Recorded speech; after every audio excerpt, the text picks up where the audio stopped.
Well, dear listeners, sit back, pour yourself a drink, or indulge in some other form of recreational thing you enjoy, if you do.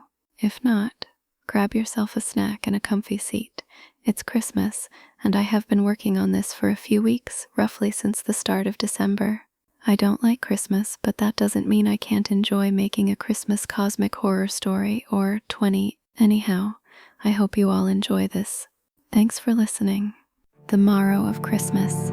The air inside the Blackwood house didn't just smell of decay. It smelled of digestion. Zerpina stepped over a pile of tinsel that looked suspiciously like a heap of shredded silver skin.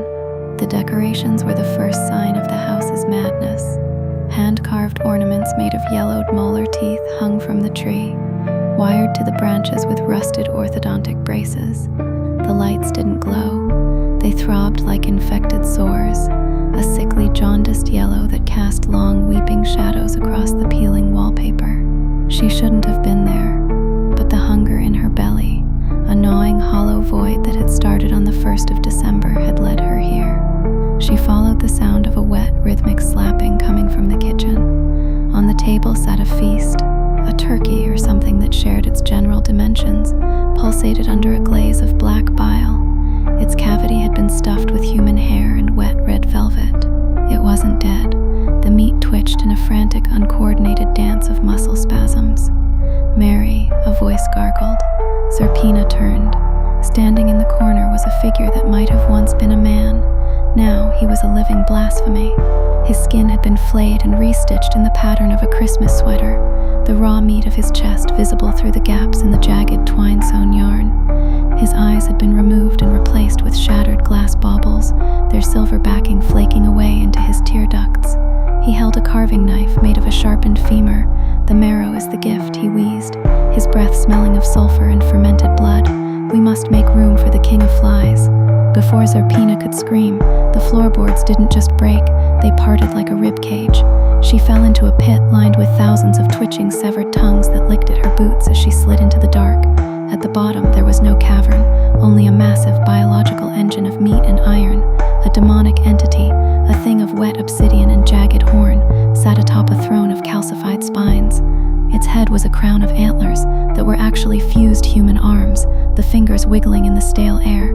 "The vessel is empty," the demon boomed, its voice sounding like grinding bone. The disciples emerged from the shadows, creatures that were more tumor than flesh. They didn't use needles, they used their own sharpened ribs to pin Zerpina to a slab of cold black marble. The transformation was a symphony of agony. They didn't just change her, they inverted her. Her skin was peeled back like a holiday orange, the underside embroidered with sigils that burned with a violet demonic fire.